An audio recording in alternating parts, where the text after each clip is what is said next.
महाभारत, जिसमें कि 1 लाख से भी ज़्यादा श्लोक है, इसकी रचना महर्षि वेदव्यास जी ने की थी, लेकिन इसे भगवान गणेश ने लिखा था। जब ब्रह्मा जी ने वेदव्यास जी को महाभारत लिखने के लिए अनुरोध किया था, तब व्यास जी ने एक ऐसे लेखक की डिमांड की थी जो कि उनकी कथा को सुनकर उसे एक जैसा लिखता जाए। तब उन्हें भगवान गणेश जी की याद आई और फिर उन्होंने गणेश जी से आग्रह किया। श्री गणेश जी ने बात तो मान ली, लेकिन साथ ही एक शर्त भी रख दी। गणेश जी ने शर्त रखी थी कि वेदव्यास जी एक क्षण के लिए भी नहीं रुकेंगे, मतलब वह सलंग एक जैसा बोलते ही रहेंगे। अगर वो एक पल के लिए भी रुकेंगे तो वहीं गणेश जी लिखना छोड़ देंगे। वेदव्यास जी ने शर्त मान ली और गणेश जी से कहा कि वह बिना कुछ समझे एक चीज़ भी नहीं लिखेंगे। लेकिन इस ग्रंथ में कुछ ऐसी कहानियां भी है जिसके बारे में आप शायद पहले नहीं जानते। जब कौरवों की सेना पांडवों से युद्ध हार ही रही थी, तब दुर्योधन भीष्म पितामह के पास गया और उनसे कहने लगा कि आप अपनी पूरी शक्ति से युद्ध नहीं लड़ रहे हैं। भीष्म पितामह को दुर्योधन की बात पर काफ़ी गुस्सा आया और उन्होंने तुरंत ही 5 सोने के तीर लिए और उन्हें कुछ मंत्र से अभिमंत्रित किया। मंत्र पढ़ने के बाद उन्होंने दुर्योधन से कहा कि कल इन तीरों से मैं पांडवों को मार दूंगा। मगर दुर्योधन को पितामह के ऊपर विश्वास नहीं हुआ और उसने तीर ले लिए और कहा कि वह कल सुबह इन तीरों को वापस कर देगा। इन तीरों के पीछे कहानी बहुत ही ज़्यादा मज़ेदार है। भगवान श्री कृष्ण को जब तीरों के बारे में पता चला तो उन्होंने अर्जुन को बुलाया और कहा कि तुम दुर्योधन के पास जाओ और उससे तीर मांग लो। गंधर्वों से एक बार तुमने दुर्योधन की जान बचाई थी, इसके बदले दुर्योधन ने कहा था कि कोई एक चीज़ मांग लो। समय आ गया है कि अब तुम उन 5 सोने की तीरों को मांग लो। अर्जुन दुर्योधन के पास गया और उनसे तीर मांगे। क्षत्रिय होने के नाते दुर्योधन ने अपने वचन को पूरा किया और तीर अर्जुन को दे दिए। द्रोणाचार्य कौरवों और पांडवों के गुरु थे। उनको दुनिया का पहला टेस्ट ट्यूब बेबी भी माना जा सकता है। यह कहानी भी काफ़ी रोचक है। द्रोणाचार्य जी की माता एक अप्सरा थी और उनके पिता महर्षि भारद्वाज थे। एक बार भारद्वाज गंगा नदी में नहाने के लिए गए थे। वहाँ पर उन्होंने एक अप्सरा को देखा। उसे देखकर उनके मन में काम वासना जाग उठी, जिसके कारण उनका वीर्य स्खलित हो गया। ऐसी घटनाएं महापुरुष के साथ किसी खास उद्देश्य की पूर्ति के लिए होती है, इसीलिए हमें इनके चरित्र पर शंका नहीं करनी चाहिए। इसके बाद महर्षि भारद्वाज चले गए और उन्होंने अपने वीर्य को द्रोण नाम के पात्र में रख दिया। वहाँ से चले जाने के बाद उस पात्र में से एक बालक का जन्म हुआ। द्रोण से जन्म होने के कारण उसका नाम भी द्रोण रखा गया। बड़ा होकर वह बालक बड़ा आचार्य बना, इसके लिए उसे द्रोणाचार्य भी कहते हैं। बहुत से लोग पहले टेस्ट ट्यूब बेबी कौरवों को मानते हैं, लेकिन उनसे पहले द्रोणाचार्य जी का जन्म हुआ था। जब पांडवों के पिता पांडु मरने के करीब थे तो उन्होंने अपने पुत्र यानी कि पांडवों से कहा था कि बुद्धिमान बनने के लिए और ज्ञान हासिल करने के लिए वे उनका मस्तिष्क यानी कि ब्रेन को खा जाए। केवल सहदेव ने ही उनकी इच्छा पूरी की और उनके मस्तिष्क को खा गया। पहली बार खाने पर उसे दुनिया में हो चुकी चीज़ों के बारे में जानकारी मिली। दूसरी बार खाने पर उसने वर्तमान में घट रही सारी चीज़ों के बारे में जाना और तीसरी बार खाने पर उसे भविष्य में क्या होने वाला है इसकी जानकारी मिली। अभिमन्यु, जो कि अर्जुन का बेटा था, उसकी पत्नी वत्सला बलराम की बेटी थी। बलराम चाहते थे कि वत्सला की शादी दुर्योधन के बेटे लक्ष्मण से हो। वत्सला और अभिमन्यु एक दूसरे से प्यार करते थे। अभिमन्यु ने वत्सला को पाने के लिए घटोत्कच की मदद ली। घटोत्कच ने लक्ष्मण को इतना डराया कि उसने कसम खा ली कि वह अपनी पूरी जिंदगी शादी ही नहीं करेगा। अर्जुन के बेटे इरावन ने अपने पिता यानी कि अर्जुन की जीत के लिए खुद की बलि दे दी थी। बलि से पहले उसकी एक अंतिम इच्छा भी थी। वह यह थी कि मरने से पहले वो शादी करना चाहता था, मगर इस शादी के लिए कोई भी लड़की तैयार नहीं थी, क्योंकि शादी के तुरंत बाद उसके पति को मरना था। इस स्थिति में भगवान कृष्ण ने मोहिनी का रूप लिया। मोहिनी का रूप भगवान ने समुद्र मंथन के समय भी लिया था और देवताओं को अमृत पिलाया था। भगवान कृष्ण ने मोहिनी का रूप लिया और इरावन से न केवल शादी की, बल्कि एक पत्नी की तरह उसे विदा करते हुए रोए भी। सहदेव, जो कि अपने पिता पांडु का मस्तिष्क खाकर बुद्धिमान बन गया था, उसमें भविष्य देखने की क्षमता भी आ गई थी। इसीलिए दुर्योधन उसके पास गया था और युद्ध शुरू करने से पहले उसे सही मुहूर्त के बारे में पूछा था। सहदेव यह जानता था कि दुर्योधन उसका सबसे बड़ा शत्रु है, फिर भी उसने युद्ध शुरू करने का सही समय बताया। एक ऐसा कौरव भी था जिसने कि पांडवों की ओर से युद्ध लड़ा था। धृतराष्ट्र की पत्नी गांधारी जब गर्भवती थी तब धृतराष्ट्र की सेवा आदि कार्य करने के लिए एक वैश्य वर्ग की दासी रखी गई थी। धृतराष्ट्र ने उस दासी से सहवास कर लिया। सहवास के कारण दासी भी गर्भवती हो गई। उस दासी से एक पुत्र उत्पन्न हुआ जिसका नाम युयुत्सु रखा गया। युयुत्सु को भी राजकुमार जैसा सम्मान, शिक्षा और अधिकार मिला, क्योंकि वह धृतराष्ट्र के पुत्र थे। युयुत्सु एक धर्मात्मा था, इसीलिए वह दुर्योधन की अनुचित चेष्टाओं को बिल्कुल पसंद नहीं करता था और उनका विरोध भी करता था। जब युद्ध प्रारंभ हुआ तो पहले तो वह कौरव की ओर था। युद्ध प्रारंभ होने के ठीक पहले युधिष्ठिर ने जब कौरव सेनाओं को सुनाते हुए घोषणा की थी कि मेरा पक्ष धर्म का है, जो धर्म के लिए लड़ना चाहता है वे अभी भी मेरे पक्ष में आ सकते हैं, मैं उसका स्वागत करूंगा। इस घोषणा को सुनकर केवल युयुत्सु कौरव पक्ष से निकल कर आया और पांडवों के पक्ष में शामिल हो गया। युधिष्ठिर ने गले लगाकर उसका स्वागत भी किया।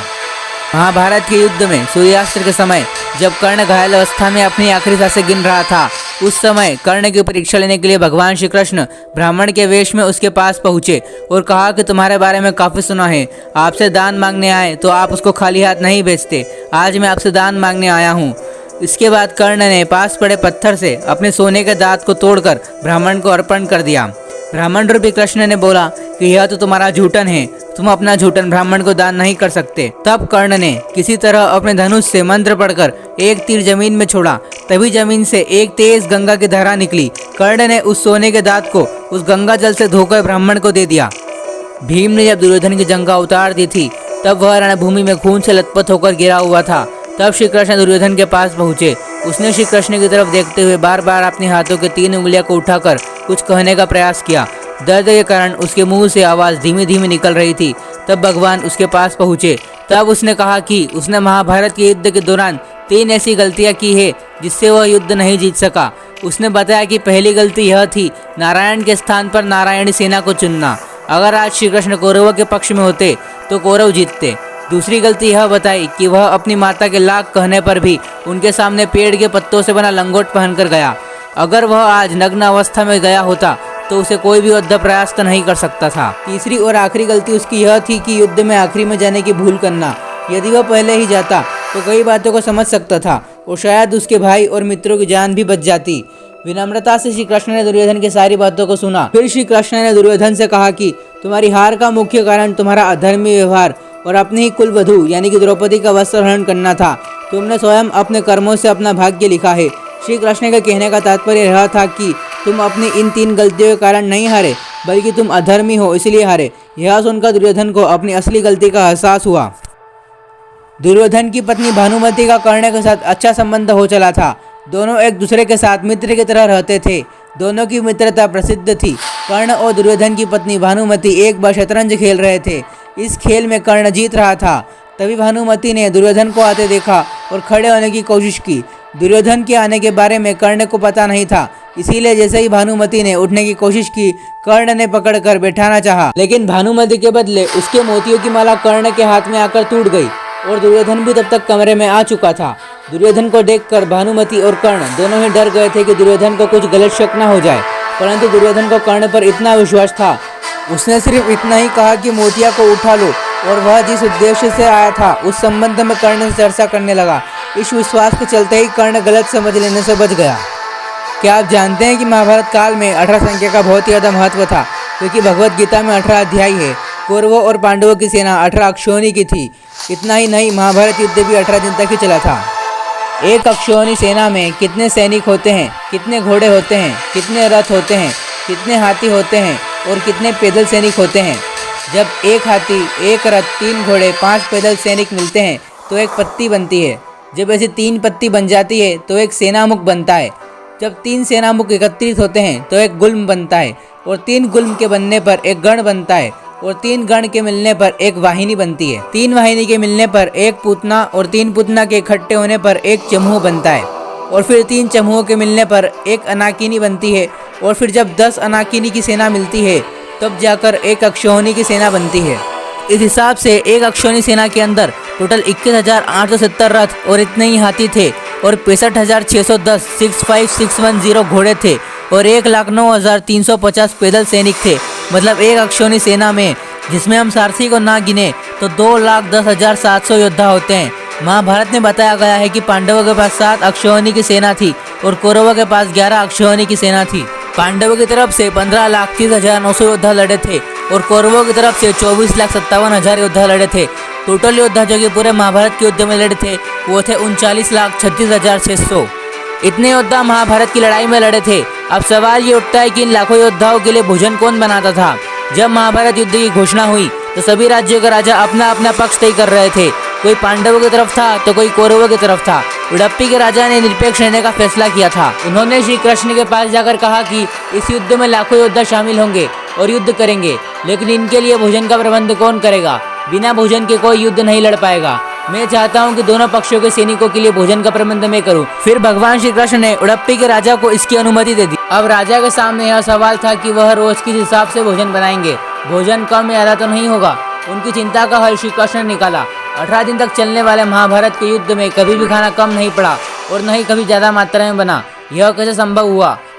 महाभारत के युद्ध के बाद युधिष्ठिर ने जब पूछा कि आप किस तरह से जान लेते थे कि आज इतना ही भोजन बनाना है, तब उडुपी के राजा ने इसका श्रेय श्री कृष्ण को दिया। उडुपी के राजा ने युधिष्ठिर से कहा कि भगवान श्री कृष्ण रोज उबली हुई मूंगफलियां खाते थे।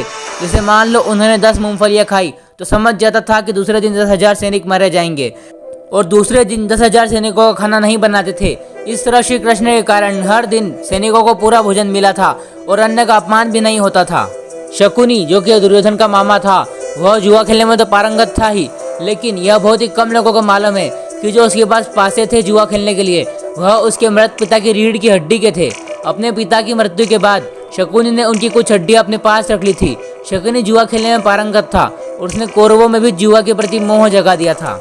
ऐसा भी कहा जाता है कि शकुनी के पासे में इसके पिता की आत्मा वास कर गई थी, जिसकी वजह से वह पासा शकुनी की बात ही मानता था। शकुनी के पिता ने मरने से पहले शकुनी से कहा था कि मेरे मरने के बाद मेरी रीढ़ की हड्डियों के पासे बनाना।